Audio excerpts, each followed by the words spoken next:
Okay. Hello, everybody. Welcome to Meet My Friends. Today is episode 3 with Tim Chedester.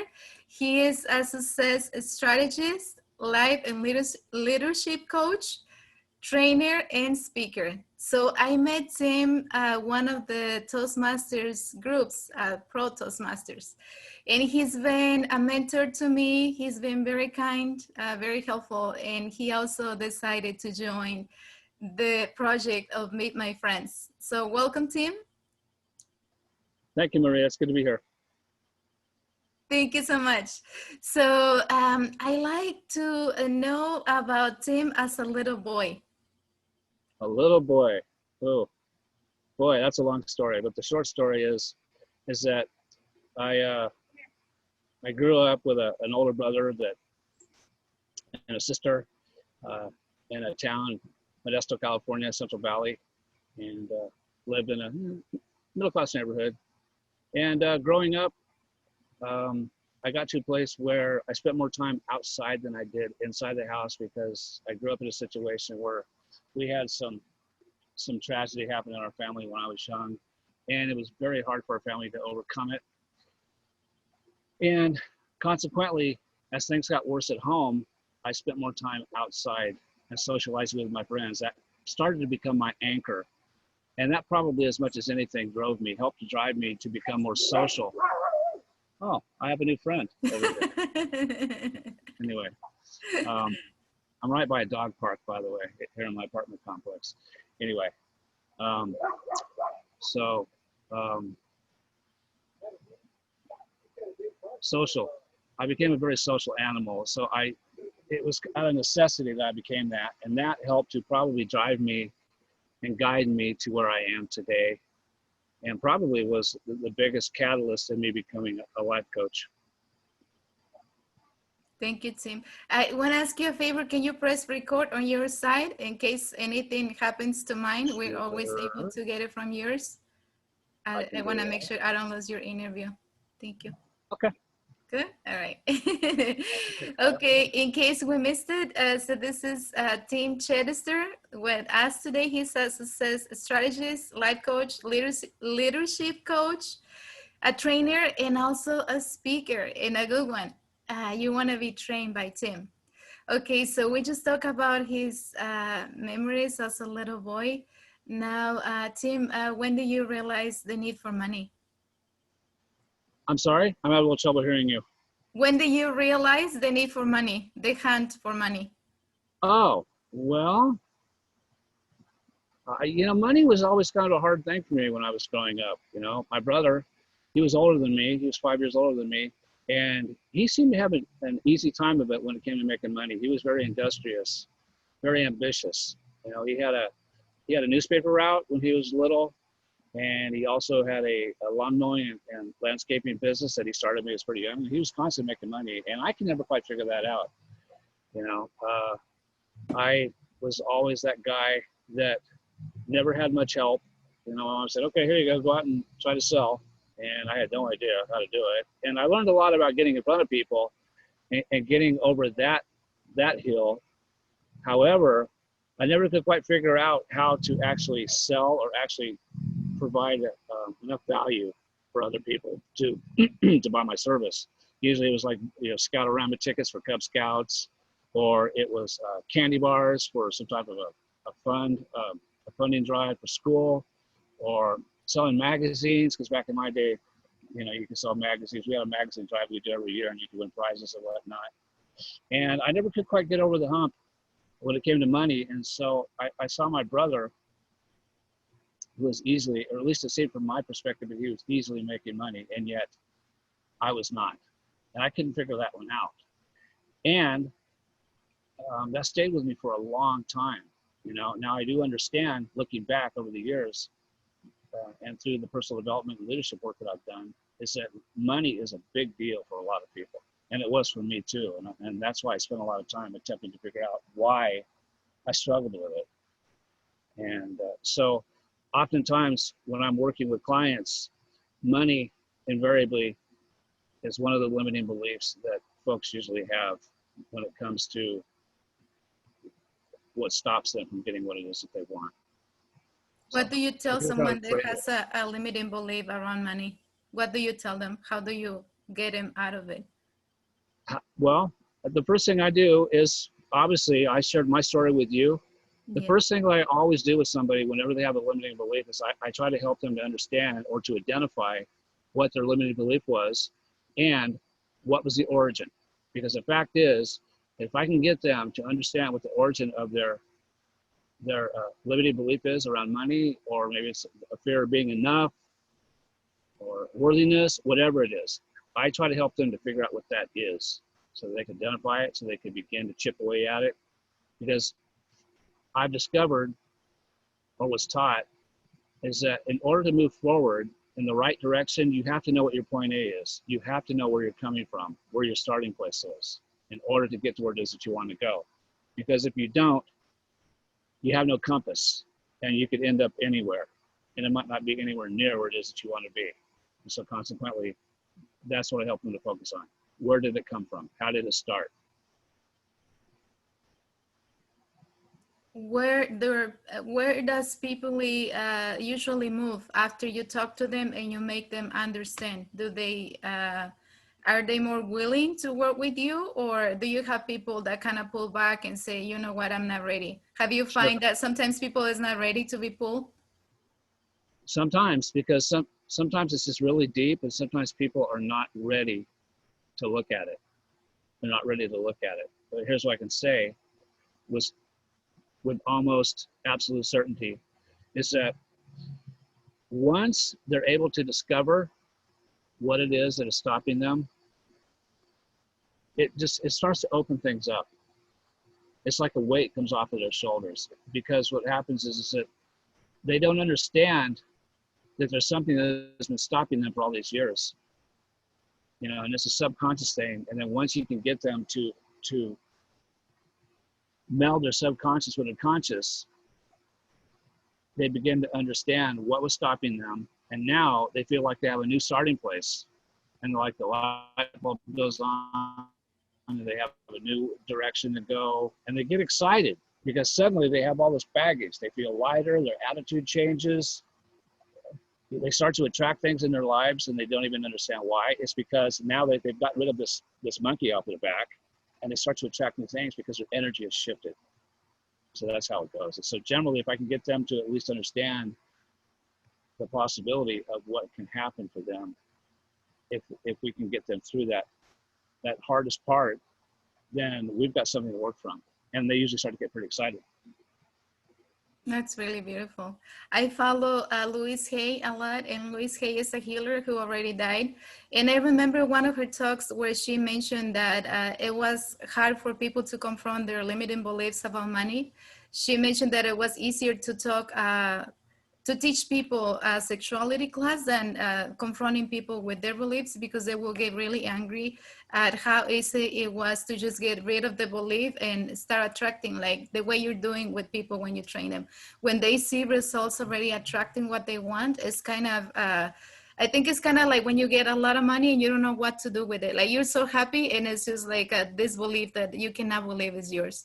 But it is possible. Well, if you don't mind me piggybacking on that, because that's another part of the problem. You see people that have like won a lot of money, Yes. and invariably they end up losing it.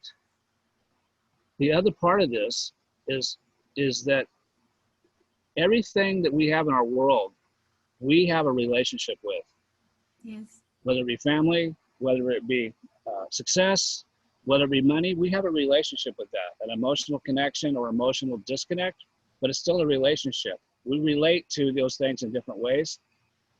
And when people are going through money like that, it's because they do not have a healthy relationship with money. They have never lived, in most cases, they have never lived in a situation where they've learned how to respect money, deal with money, save money, spend money. And oftentimes there's a fear of money. And so they either try to hang on to it too tightly, or they don't think about the fact that they haven't figured out how to recreate money. And so consequently, they blow through the money because they think they have enough. Suddenly, they have enough. They think that they have everything that they could possibly want. And then one day it's gone. And suddenly they realized that that money was really not a big deal. There was something else going on. The relationship with money allowed them to just kind of just let money go away. And that's not necessarily a healthy relationship. So in order to hang on to things like that, to have a healthy respect for money, you have to change how you see money. So that's a big deal too as well. Awesome. That's beautiful. I want to talk about when Tim started a family. When your life changed, where you got united with someone else and started a family. How was that for you? Yeah. I was 22. I met my daughter's mom um, at a disco, back when disco was big. And we danced and stuff. It seemed like a nice girl. I didn't get her number or anything, because I just, didn't think it was a big deal. And then the very next night, I was at another disco, and I went to this restaurant to have breakfast, because everybody would go to have breakfast after we left the disco. And I walked in, and that girl was working there. She was the hostess. And so we just kind of hit it off, and I got her phone number, and we went out, and that was when I was 21, I guess, somewhere in there. And then we got serious, and then at 22, excuse me, she was 18, and she wasn't supposed to be in the disco anyway. But we got married. So we got married, and our daughter Shantae was born in 1980, and yeah, and she's my pride and joy. She is the apple of my eye, if you will. She makes me very proud. That's beautiful. What is for a dad to have a daughter, Tim? I'm sorry? What is for a dad to have a daughter? Oh, How wow. do you feel about having a daughter compared if you would have had a son? And if she's your only daughter, you probably can think you will not know the difference, but what is for a dad to have a daughter? Well, it's interesting, because as a young man, I played a lot of sports. And so I did have somewhat of a desire to have a son, but it wasn't a strong desire. So I was just as happy to have a daughter. And I can honestly say that we bonded. We bonded very quickly. And because of my upbringing, and because I, felt like I was, like I told you earlier, wanting to stay out of the home, it drove me to be a better dad, or at least to build a better relationship with my daughter. And so I spent those years raising her the best I could with her mom. And yeah, I had to treat her a little differently than a boy. At the same time, I tried to treat her fair and try to help her out with girl stuff, female stuff. And of course, that's where mom came in. And it was just, she just turned 40 just a few weeks ago.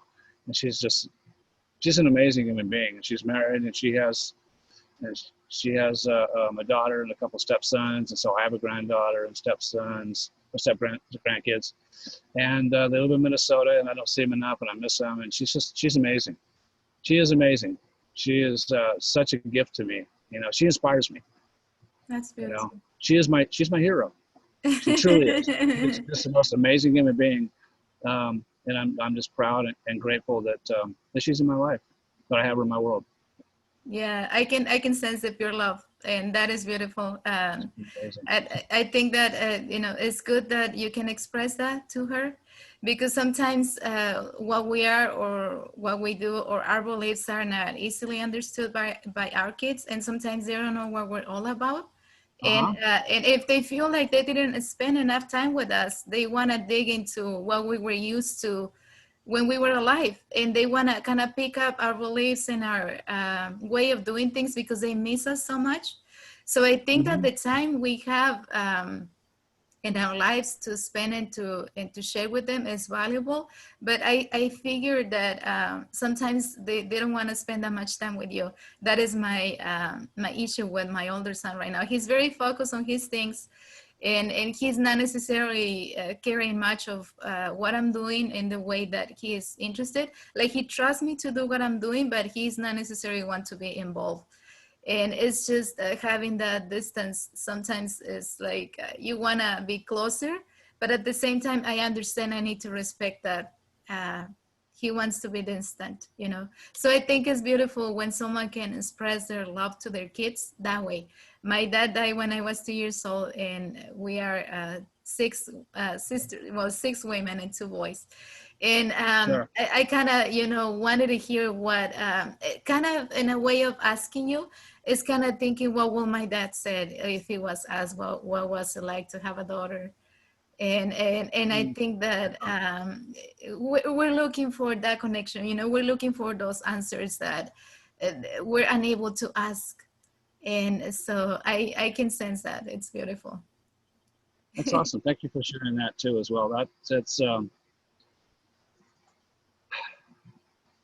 yeah. I think boys, you know, the boy, you know, a boy has a strong relationship with their mom, but at some point they want their mom, as they get a little bit older, they want their mom to kind of step back a little bit because they want to, when they get to their teenagers, they want to experience, you know, growing into a man.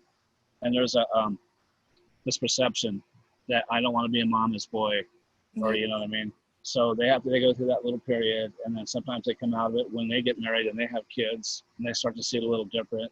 You know what I mean? Because then they become a father, and they start to understand the importance of having a mom in a child's life, you know. And so I think that once they get married and have kids, that's when I think it starts to shift a little bit, and then that kind of grows over time as they get a little bit older.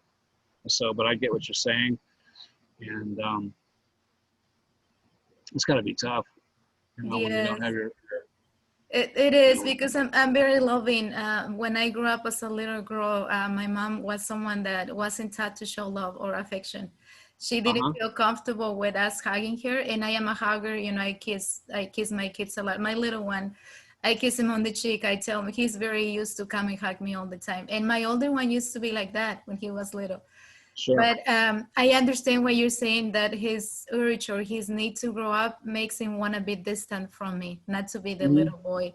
But I Sure. miss that because I didn't have it with my mom. You know, it's just that I think it's those needs that don't get fulfilled. And as much as you try to fulfill, they're never fulfilled because they're not fulfilled by the right person. So I think it was my need to not to have my son live what I lived, but it's him pushing me away instead of me, you know. So I get to live it on the other aspect of it, where Sure. it's hard, you know. Like it's almost as I am reliving what my mom did with my son now. So with my mom, we had to take her to some courses, and she learned that she needs to tell us now that she loves us, and she tells us now. Now you're able to hug her, and now my nieces are able to be close to her, but back then when I was little, I couldn't. And it's sometimes you just have to live with the way the things used to be, and get adjusted to the way things are. Like I said, I used to live with my mom. Now we're very close. Now I live with my son. So how is it gonna be when I'm older? You know, I hope I can still be close to my little one, because if I'm gonna be distant from my little one, then it's like I always have a person that is now recipient of my love, and when you're a loving person, that hurts because you want to give and give. So I was talking to my son the other day, and I was asking him if he needed help with something, and he was just stressed how he wanted to leave the house, and he says, you have to Sure. learn that sometimes when you offer help for people and they don't want to take it, you just need to be in peace with it. And he says, I understand you want to give, but sometimes people don't need your help. And I think sometimes So, it's just you need to hear it from someone else, but at the same time it feels like, wow, you know, just yeah. letting go of the need for help, you know. It's something we need to learn, and anything can be learned. It's just sometimes you don't see what you need to learn. It's people who is close to you who is telling you. Well, it's interesting you say that because, you know, I remember my mom when she, you know, when I was a young dad and my daughter was around. My mom would try to butt in and correct my daughter. All right, and I would get on her about it, because I really felt like, what, I'm an adult now. I'm a father. I can handle it. I got it. And um, because I kind of had the same type of values when it came to child rearing and raising children as my mom did, but at the same time, one of the things I did want to do differently was I wanted to allow her to be a little bit more adventurous, to be a little bit more headstrong, and I would give her a little bit of room to try things, and I would take her out and do stuff with her like she was a boy sometimes. So she learned to like roller coasters, and she learned to like stuff that some kids wouldn't want to try, but I allowed her that, and I would push her a little bit or set her up in situations where she would have to kind of get outside of herself a little bit, and I supported her with a little more independence for her.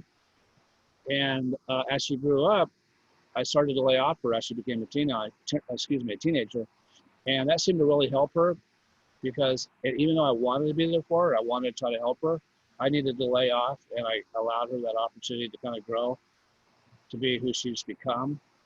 And by letting go, I actually have a greater relationship with her now, because we have, I guess, it's a father-daughter thing, but I also respect her as an adult. I don't get in the way of any of her child rearing, with my granddaughter or anything like that. I respect her as a woman and as an adult, and I think that she appreciates that, and I think that that's why we have the kind of strong relationship that we have, because I allow her to be who she is, you know. But that didn't always go that way, you know. In the beginning, it was a little tough until you get ready to let go and start to see them growing up, because you always want them to be your kids, but at some point I had to let her go so that she could be who she was, so that we could have that relationship that we both deserve to have, and it's a really an amazing relationship that we do have. I cherish it, truly. I'm glad. Well, because you were able to respect her wisdom. You were allowing her to be who she was. So she had the room open just to expand. That's why she appreciated you, because she knew that you were allowing her to be. So I think that's why we appreciate about people that loves us, that they let us be, that you don't have to pretend you are someone else, that you can be Right. who you are, and you're still respected and loved and Right. appreciated. It's just like you're an open door. You can come back to me when you need me, but if you need room, yes, you can go. That's pretty much how it is. I pretty much let her do her deal. Sometimes she calls me and talks to me about stuff, but generally she doesn't. She, yeah, she's amazing. She's amazing. You're such a beautiful example, Tim. And the reason I Wow. do this interview is so people can see the human part of us, and we all have it. We all have the human part where it's not just about what we teach or what we want people to learn from us or get our help, but who we are Sure. as individuals. I think Hmm. it's always accessible as long as someone is able to get to our heart. I think that when people is able to get to our heart, they can have all of us. But if they don't respect, or they cannot get close to our heart, they don't get any of us. They don't get anything of what we could possibly share. So I think the connections sometimes, I feel like love connections are unavoidable sometimes. It's like when you meet people who is adorable, you kind of feel love right away. And it's not like you're falling in love or you're seeing yourself in a romantic relationship, but it's this kind of love that you can sense a beautiful human being in that person. I Hmm. remember Dr. Wayne Dyer talking about when he will mention the name, and he said, he's a beautiful man, and for a man to express about me, he's a beautiful man. Like some people can take it in the wrong way, but I think it's that ability to see the whole of the human being, and also to see the beauty within them. Absolutely. Yeah. No, I agree with that, and I've learned to appreciate that in people myself as I've grown. So yeah. Yeah. I think that we all can connect to the beauty within another. You know, if you're able to see beauty within another, you're able to see beauty within yourself. So we need to connect to the Right. beauty within ourselves and with the beauty in another. It's that namaste term that means I see you, I see into you, I see who you are, I see that God in you. Well, it's interesting when you say that because I know that we're all, you know, we don't attract what we necessarily what we want. We attract what we are. And so the people that come in and out of our lives are the people that are supposed to come in and out of our lives because we're, you know, as you know, we're all energy. And so when people come in and out of our lives, you know, if we could just be more conscious of the fact that those people are a mirror for us in some way, shape, or form. It either allows us to see how we could be better, or maybe allow us to how we are being, and that it's either effective and it's not being effective. You know, it either reinforces that what we're doing is correct, or it gives us an opportunity to take a step back and go, oh, hey, wait a second, I do that, and that's not really very effective because I'm seeing that in this other person. And Yeah. so the beauty, I think the beauty in that is that we're all connected, and that the people that come into our lives, if we're conscious of it, are mirrors for us, and we can learn from them, either by being more like who they are, or to remind us that yes, we're either what we're doing is effective, or that way, you know, wait a second, maybe not. I don't want to necessarily do that. Do I do that? I don't want to be like that. I want to be different. You see what I'm saying? Yes. So that's the cool part. That's the cool part about living on the planet, living on Earth, is that we're all mirrors for each other, and we all attract the people, the energy, the same energy that we have, because likes attract. So we attract that. So anyway.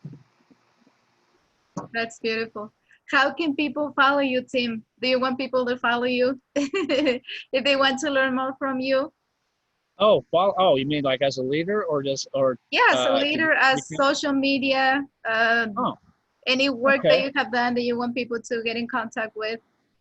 sure. Well, they can reach me at if they want to send an email, it's tim@balanceeffect.com, or they can get me on Facebook, Tim Chedester Success Strategist, or just Tim Chedester, because I have a personal wall and a business wall, and they can reach out to me on LinkedIn as Tim Chedester. And occasionally, you know, I put some videos out, or I do some work. I'm involved in Toastmasters, as you know, Yeah, and I do speaking from time to time. And I have some things coming up that I'm going to be doing. So they can just reach out and just kind of watch for me and look for either some life development stuff, personal development stuff, or some leadership stuff. Or if you're a business owner, I can support you with finding purpose for you and your business, so that you can develop not just a brand but a following. And that's how they can find me. are you on YouTube? I do have a YouTube channel. Okay, I do that's have a awesome. YouTube channel, so they can reach out to me there as well. So And if I have some someone is videos. looking for guidance training, you know, they can always follow you. And so you work with individuals and business. So you can also, so what I see is that you can help both ends, like a personal and business life. Well, from a personal side, you know, it's obviously it's going to be personal development, mindset, Yeah. um, personal skills, attitude, not so much knowledge, but mostly skills and mindset. But also on the business side, I also focus on the same thing, because I don't think there's a lot of folks understand that your business will never grow past the level of your personal growth. What is the level of your personal growth will determine how high the development of your business will be, how successful your business will be. So you have to develop personally before you can develop professionally.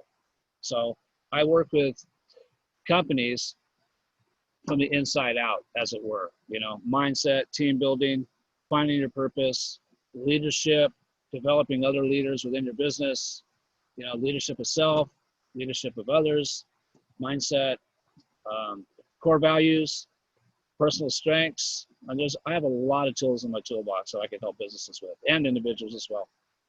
That's beautiful. So I think that it kind of makes it clear that you don't have to have a business to contact you or to get your help, because you're Agreed. building the person first. You're building their base. And then from there, Yeah. their business is going to be as successful as they feel themselves possible to be, you know, Yeah. as they see their capacity, as they see their potential. and as they work on the issues they have to believe it can be possible, I think. Right. Right. Yeah. Yeah. So one of the things I can say, especially right now, is that there's a lot of people that are not knowing, what's going on, and they're starting to take a step back and reassess. Is this what I want to do? Do I want to keep going? Do I need to change how I'm doing business? Do I need to reimagine my business? Do I need to reimagine myself?